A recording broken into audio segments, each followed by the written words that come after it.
Welcome to Accounting Life with Jotham Ty. Our guest today is Derek Anderson, Managing Partner and Executive Committee Member at Connor Group. In this episode, Jotham and Derek reflect on how remote work, hybrid teams, and emerging technologies like AI have reshaped the traditional close process. Derek shares personal stories from his own career and why concepts like the Agile close are gaining traction across the industry. Now, our host, Jotham Ty. Derek, welcome to the Accounting Live podcast. How's it going today? Going great. How are you doing, Jotham? Pretty good. Pretty good. We're here to talk about month end close, so life is good, right? Yeah, it's as Well, always. I know you're passionate about it. I am as well. And I think we've lived through so many month end closes over our careers. It made sense for you and I. We've known each other for a while to dig into the close. And yeah, I think I mentioned offline to you too that it's been a while since we did an episode like this. So I'm looking forward to this conversation. Yeah, likewise. Awesome. Well, let's get into it. Maybe just to set the stage here. When you think about a month-end close, like obviously a lot of evolution the last several years, and since COVID, there's remote work, there's all these new innovations like AI. How is the concept of a close changing your mind because of what's happened? In terms of just, you know, going to more remote work, which I know has kind of gone every which direction. It's swung one direction and went, I think at one point, I don't remember what the percentage was, but it was 100% more or less for companies remote. And then now it's settling back into a much lower percentage, but still quite higher. I think what I saw at one point as a statistic that it was around, like, if accountants, maybe it was something like 20, I don't know, it was in the 20 somethings percent of people that are working remote, which was still like double what it was before COVID. So it's quite high, or it's at least hybrid in some ways. So I think how people work remotely, how people communicate, how people can stay on task, um, has evolved, which I think at the same time has fed right into the AI revolution and automation revolution. Well, one thing as you were describing that just like gave me flashbacks, back when it was mostly in office during a month end close, you would just like, sneak up on a senior accountant and say, well, hey, where's that JE at? It's like, day two and it's due today. And I remember even like in my earlier career, you had these taller cubes, right? So you kind of had to like sneak up on someone and, over time, those cubes became like lower and you can see everyone and just like stand up and ask for something. And obviously with COVID and remote work, that's definitely changed the dynamic and reasons why technology has evolved with it, which is good. And one other evolution I wanted to ask you about, Derek, there's a concept of an agile close that is becoming more popularized. Like, what does that mean to you, and how does it differ from like simply from just closing faster? Yeah, well, so I think, it was actually years back. We were, so I worked for a software company at one point, where, the Scrum and Agile kind of methodologies were being used, and we talked about it a lot there, and then even here at Connor Group, where I am today, about how we could leverage that and kind of employ Agile thinking into accounting, into specifically into the close, which, I think is something that was much needed, where previously I think a lot of things were very like, step one, then step two, then step three, then step four, and not always thinking about what are really well, we would talk about it, but what really are the needs of the users, and those users of the financial statements, of the information, could be internal, often are internal, but also a lot of them are external.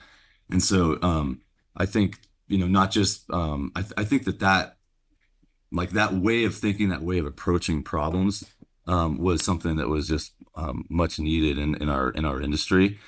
And I think in order to do that, you have to have better tools to get everybody on the same page from a project management standpoint, get everybody aligned on what needs to be done when, and then be flexible. I think that's another really key part of it, is the flexibility of the approach, and not just and it being iterative. Like what you do today is something, but it's going to be potentially different um, months from now, right?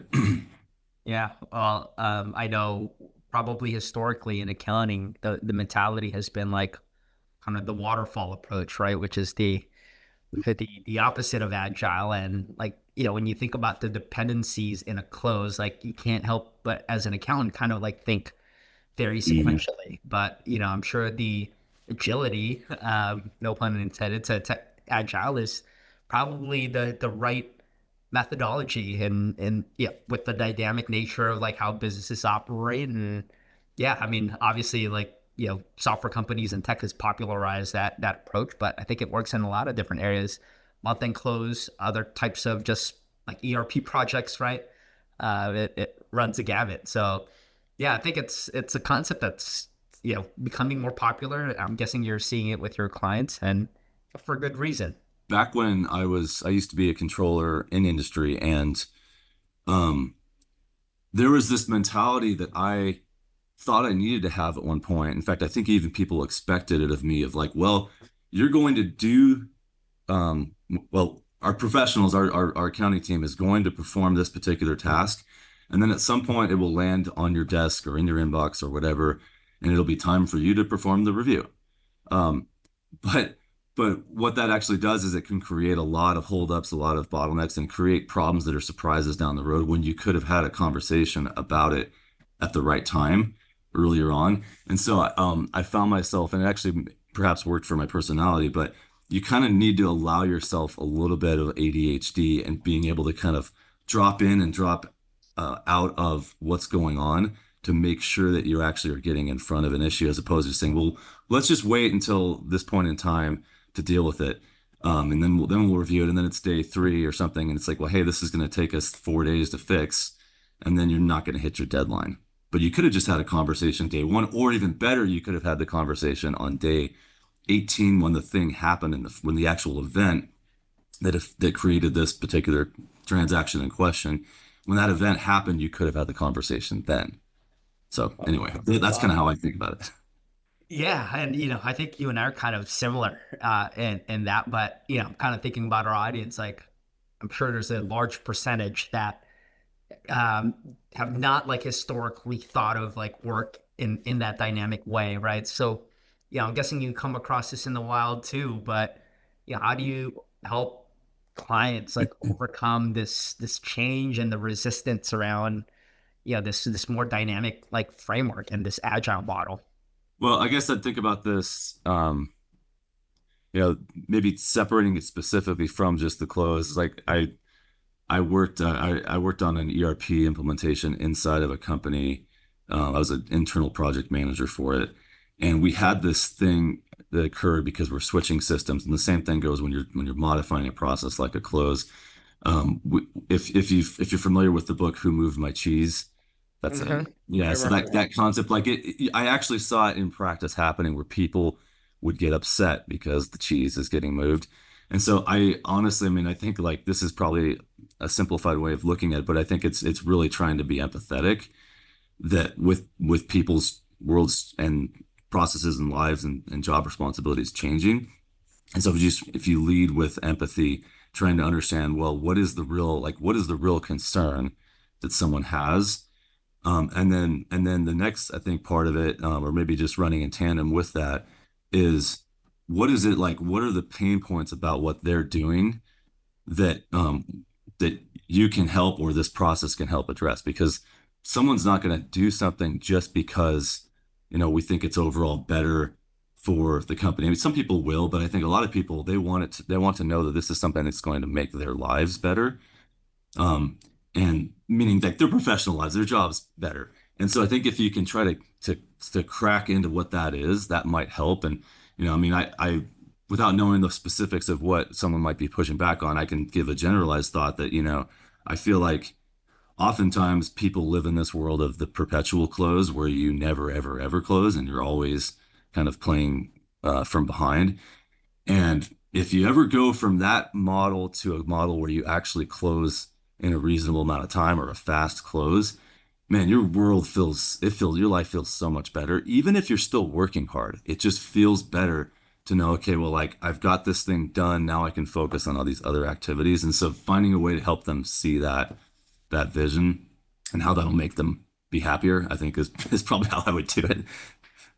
Well, I think that's a step that typically gets overlooked, right? I mean, as obvious as it sounds that that's like one's objective in making a process better or systems better, articulating it and like establishing that empathy that you talked about, Derek, I think is like, a given that is missed a lot, right? Like, what are you trying to do from addressing a pain point standpoint, and how, like, in your own words, like, how will that change that person's lives? So, we've definitely found here at Capify that, being able to share that, an accruals process that would seep into your weekend on that first weekend of close, and you not having to do it, like making that like tangible and like highlighting that for people, I think, drives a lot of the like the change, and like minimizes the resistance around change, because like you and I know, like a lot of us accountants, and this has been like wired in us from the beginning, like change is not necessarily a good thing, but when you can Yeah. articulate how it's good for them, I mean, I love what you said there, because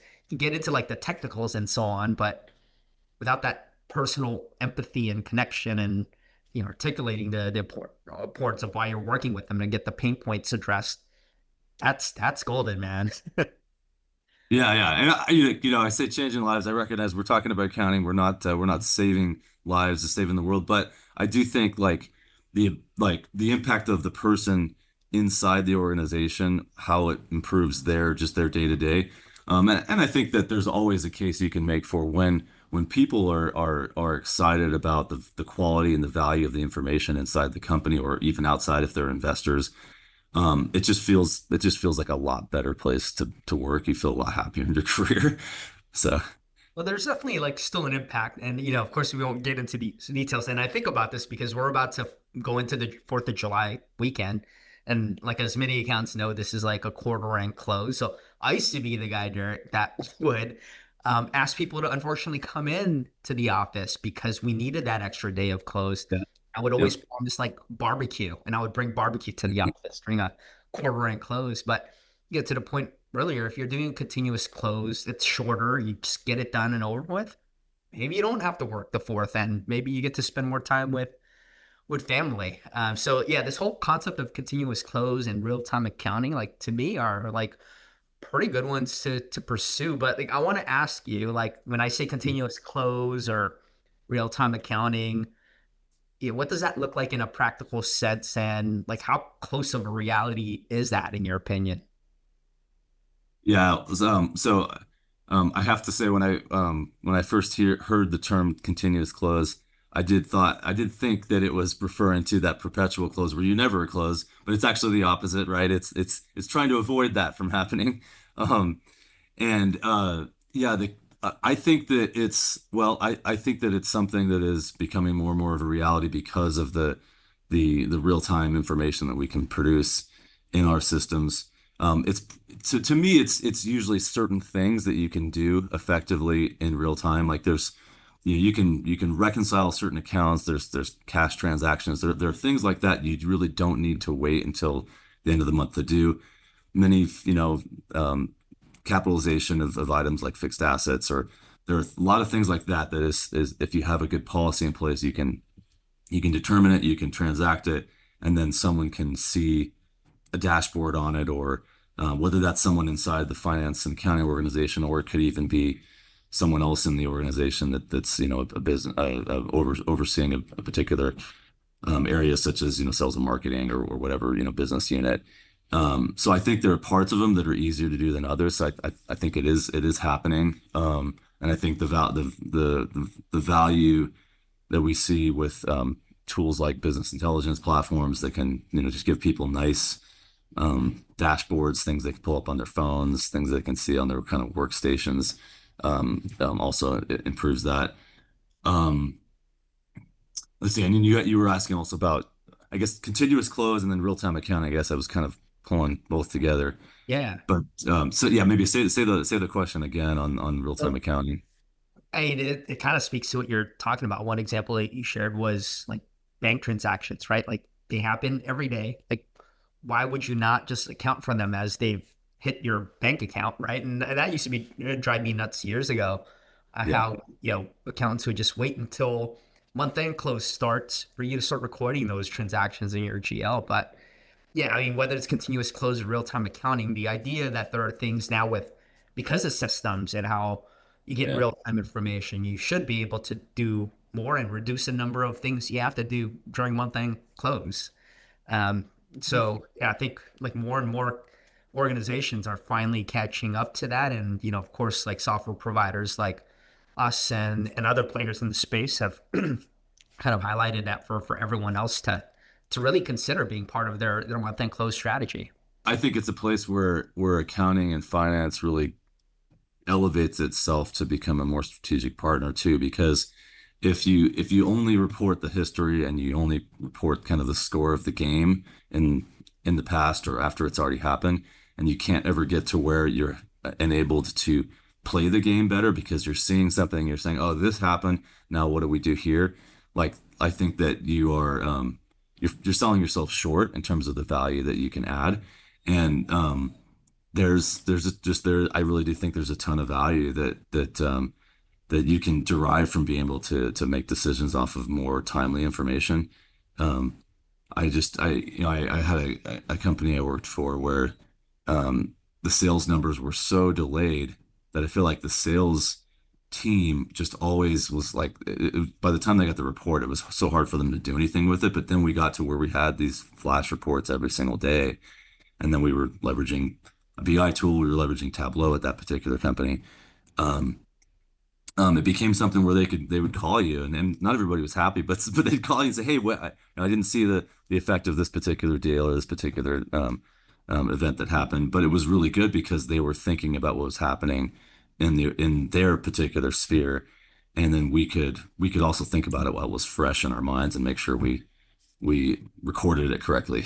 So 100%. Yeah, I remember the old days of like flash reports taking days, sometimes weeks to generate. I mean, yeah, I can actually relate to this a lot more now as an executive, as a CEO. I need to see like good, timely results across all parts of the business to drive decisions. Otherwise, if I'm working with stale data, like businesses change very rapidly and the conditions around us change a lot. So yeah, I think I've actually like my eyes have opened even more now about how critical it is to get timely financial information. And yeah, I'm biased here, so I'll do a plug for the accounting profession.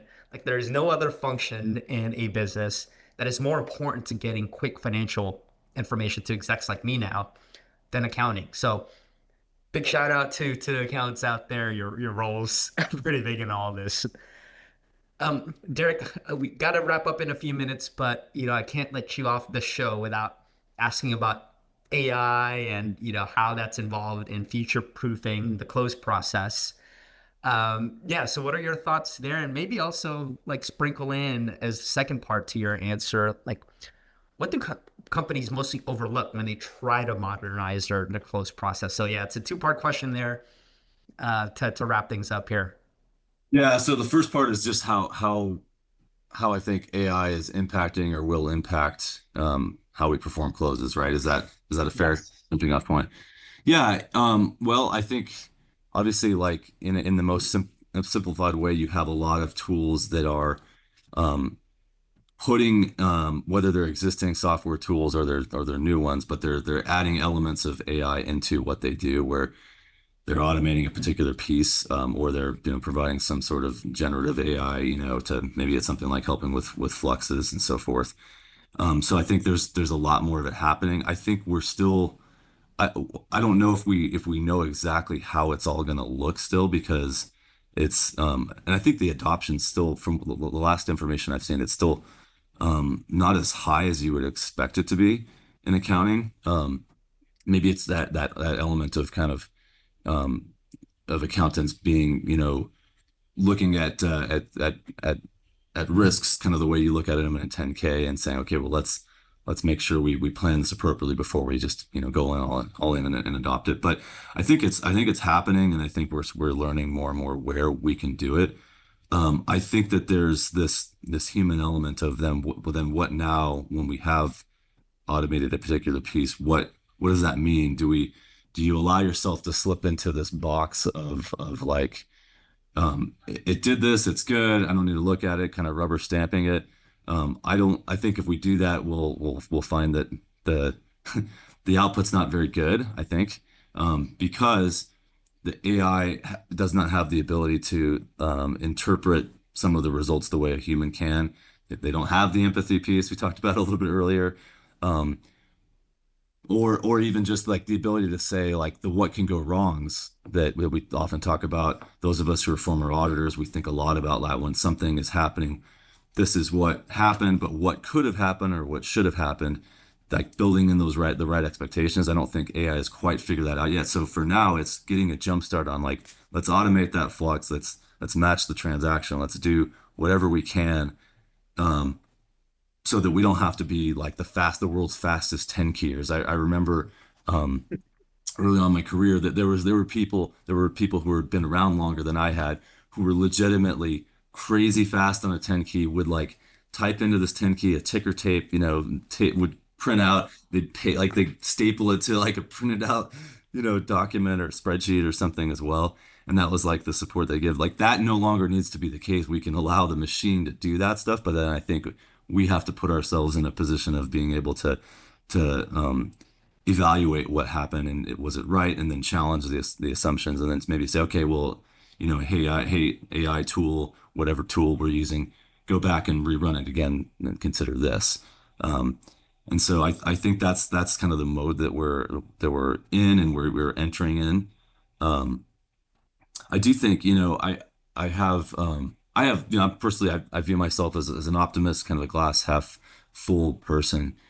And I've heard sometimes people fall into the fear mongering way, and this exists in any industry when we confront AI. I think a lot of people have a lot of fear, and I understand the fear, but I think that mentality doesn't need to be something we need to embrace, because I feel like that assumes that we have already really, really high quality financial data. And I think we have sometimes good quality financial information, but I think we always want it to be better than it is. And then in some cases, we don't have good quality information. We actually have organizations that struggle to get really good information. And so to be able to move into a position of having that much better information, that puts us in a position as accountants and finance professionals to then really be able to analyze, evaluate, be creative in our thinking, not creative in the way we don't want to be creative in accounting, but creative in the way of like solving the problems. That just puts us in that faster of a position to get there, which I think once the users of the financial information, if that's inside internal stakeholders like CEOs and obviously your CFOs, but marketing, sales, et cetera. When they see that value of that, or investors that are external to the company, when they see the value of that information, they're just going to want more, and they're just going to want it to be faster. They're going to want it to be more insightful and better. And I think that's where we're hopefully headed. Yeah, I don't think the demand for more timely information across different business functions is going down anytime soon. And thankfully, there's technology on deck that's going to help us get there. But to your Yeah. point earlier, still got some developing to do. But yeah, I'm also kind of a glass half full guy. I think our industry will figure it out. It might take some time, but yeah, Yeah. I think at our core, we exercise professional skepticism, right? And I think that is healthy in this case because we have to have it right. And part of the biggest value that we have for other business functions as accountants is kind of our credibility, right? That the information is right. So I love all those points that you mentioned, and I love kind of the practical like lens in this too, because I mean, you and I probably listen to others just kind of talk big, and I, as excited as I'm sure you and I are about this technology, accountants today kind of need to know where it's at too, so that it doesn't burn them, and it becomes more of a value add than a risk. Oh yeah, I totally agree. I'm sure like there is more for us to ponder there, Derek. But I'm glad we got kicked off at least on a month end close. topic and episode finally. And maybe next time we could really drill down into like specifics with AI and parts of the close process. I'm sure you and I can geek out about that, and would love to have you back on the show for that. Yeah, I would love to. Yeah, this has been an awesome discussion. Awesome. Well, thanks for joining, and we'll talk again soon, Derek.